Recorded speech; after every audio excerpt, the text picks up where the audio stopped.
Hey folks, it's been a while. Last night I had listened to a talk by Penny Kelly, and she reminded me of the things that I had been personally speaking about over the last at least 10 years online. And it reminded me of a blog as well that I had written back in April of 2022 on my website.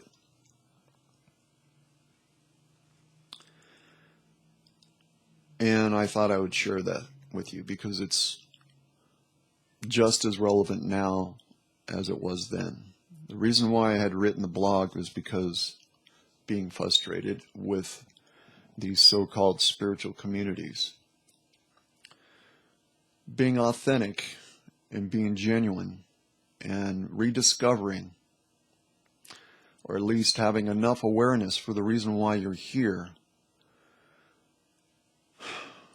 is not about what everybody else seemingly has been doing. And that's where my frustration lies. So let me go over that blog with you, if I may. For those who have ears to hear, listen openly. I entitled it, Boots on the Ground, April 26, 2022. I'm going to paraphrase some of this just because I don't like reading things verbatim.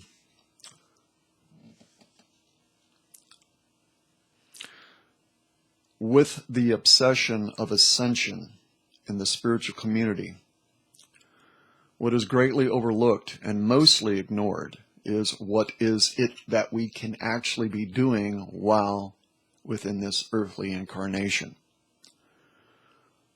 Along with ascension obsession, there are those that clamor within these spiritual communities for the guidance of so-called enlightened ETs to follow their so-called words of wisdom and wait with bated breath for the next thing to proceed from these so-called contactee communities.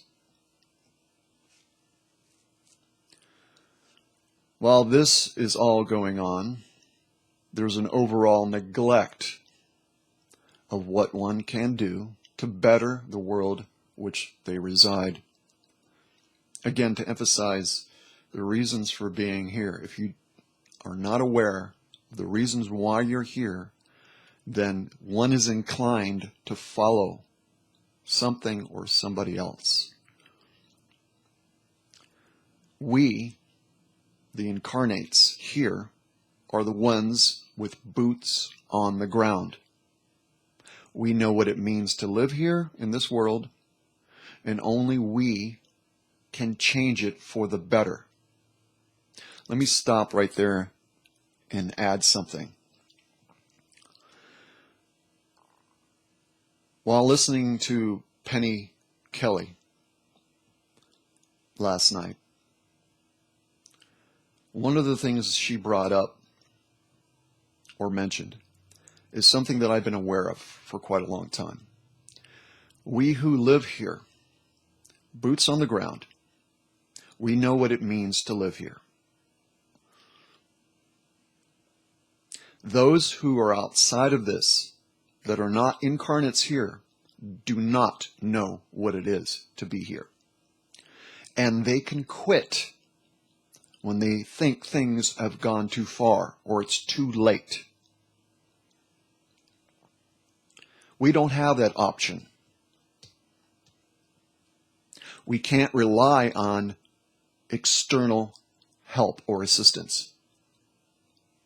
It is so vital that you understand that. We have one another, which is enough. As long as we get out of our own incarnate way. Once one realizes who they really are here, It becomes significant with what you do here. You're not just going through the motions. You're not just working through a vocation. You're not just surviving. You're working towards a mission. And that mission is vital, and that mission is the reason why you're here. Within these spiritual communities, what I noticed is that conformity to just playing these roles,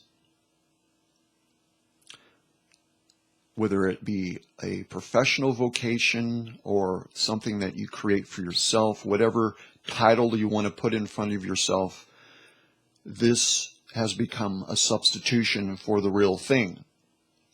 Let me explain.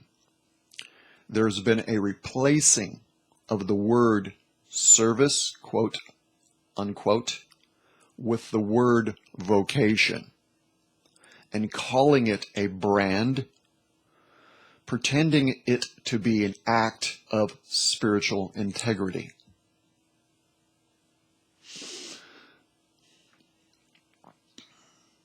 Let me be clear. We're not here to save, but to serve, to respect, and to honor one another through accountability, availability, and that for all life. The virtue of love is expressed through many other virtues equally. Admonishment. Admonishment is an expression for the betterment of all life. Yet, admonishment is treated in some so-called spiritual circles as being judgmental or negative. Admonishment is required for correction and redirection. And for those who are in a position of leadership, admonishment is something essentially required in order for those who are involved with a team to follow that leadership. If they cannot follow that leadership, then they need to find out who they are on their own and figure it out and act on what they know personally. So when someone admonishes a situation, it is for the betterment of all. Those who are elders are challenged by those who are younger. And the reason why they're challenged is because they don't understand what the elder is doing. They don't have that experience. They haven't had time to process information. They don't know the thought process behind what they're doing. That's been my personal experience. So admonishment is required. And what I've noticed is that those that are corrected don't like that. Well, that's just childish. The basic concepts of respect, let alone love, mostly are talked about as long as they coincide or appeal to one's indoctrinated system of belief. Either that can be a collective indoctrination or a personal indoctrination. Personally, I've spent 27 years in Christianity, everything from fundamentalism to the Jewish Messianic movement, and I have to say that I haven't experienced such divisive and unruly behavior as I have within the New Age. However, at the same time, I have been privileged to meet and come to know some of the most wonderful people, which I've come to call uncommon men and uncommon women. The uncommon men and uncommon women are the remnants within this world that is needed to build a meaningful, promising future. There's a simple approach to creating a real meaningful experience through community by showing honor and respect in the following ways. Value everyone's abilities, expressing encouragement by highly esteeming one another's unique value. The equal value of contribution to the whole of the community. Let me repeat that. Valuing everyone's abilities and in turn expressing that value by encouraging and highly esteeming one another and their unique value. Everyone has a unique contribution. That equal value of contribution to the whole of the community. Again, the whole of the community. It's individuated, but it's for the whole of the community. Teaching through example, looking for opportunity to pass down practical knowledge that benefits the community. What makes up a community is everyone's contribution for the benefit of all equally for developing skills, that is to say, an ongoing development of each one's abilities, so to grow the community. The only way this is possible is through discipline, availability, and accountability exhibited through character and integrity, which is taught through example.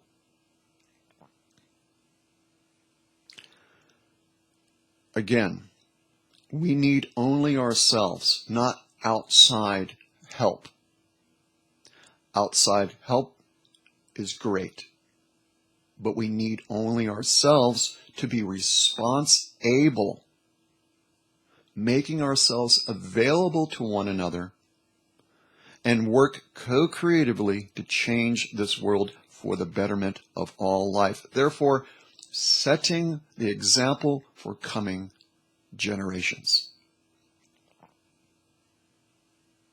We have no need, I'm going to repeat that, we have no need for extraterrestrials helping us, for they don't live here. We're the ones with boots on the ground. We know what to do. We just need to do it and stop wasting time and energy waiting for outside assistance. Outside assistance can come when we as humanity respect ourselves and have assurance of our equal value in all of creation. End of blog.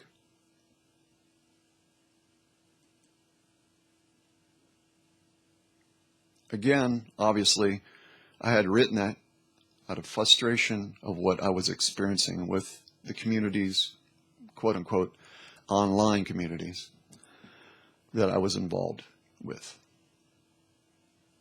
People they just simply weren't co-creating with one another. There was an obsession for wanting to get out here. I want to transmute. I want to get out of here. And hey, I've suffered a lot in this lifetime. Here recently I was hospitalized again. And this last week has been hell. This has been the only day that I would be able to do what I'm doing right now. And it had taken quite the endeavor for me to be able to do that. And I'm thankful that I'm able to get in front of this camera and speak to you. I'm not a big fan of being in front of the camera, period.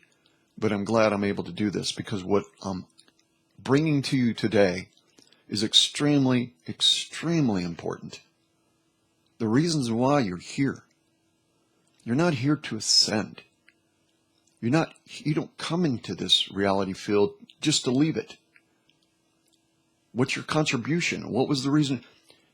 If you think you come here to ascend, then you don't really know who you are and the reasons why you're here. And today, I'm bringing to your attention I'm bringing this to your attention. It's about rolling up the sleeves and going to work. While it's still daylight, work. Being accountable to one another, being available to one another, highly esteeming one another, encouraging, supporting, energetically supporting one another. I've been doing what I've been doing like a lone ranger, not because I want to be a lone ranger, is because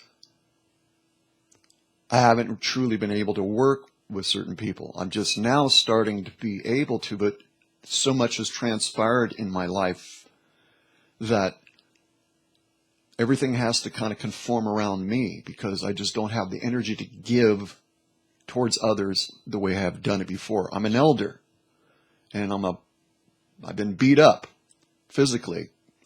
Actuality, I don't understand why I'm still here. I shouldn't be here. But I am here because obviously I'm not finished. So what am I saying?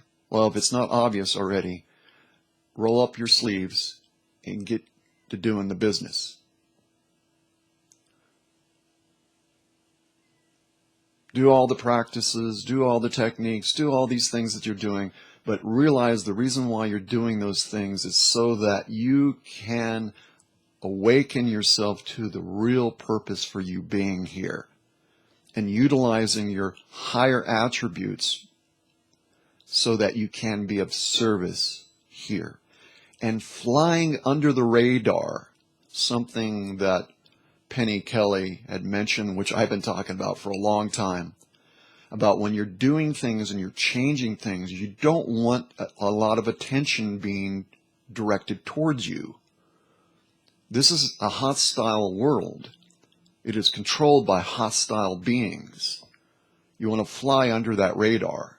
You want to do boots on the ground work within your local and direct sphere of influence, but do it in secret. If you're looking to assist somebody, as an example, don't bring a whole lot of attention to yourself, and let your yes be yes and your no be no. In other words, be clear about what you do and the decisions that you make. Don't backpedal. If you make the decision, you know it's the right decision, do it, and then let go of it. Don't rethink anything you just did. So that means, again, let your yes be yes, or let it be no. Don't float in between. All right, folks. Thank you.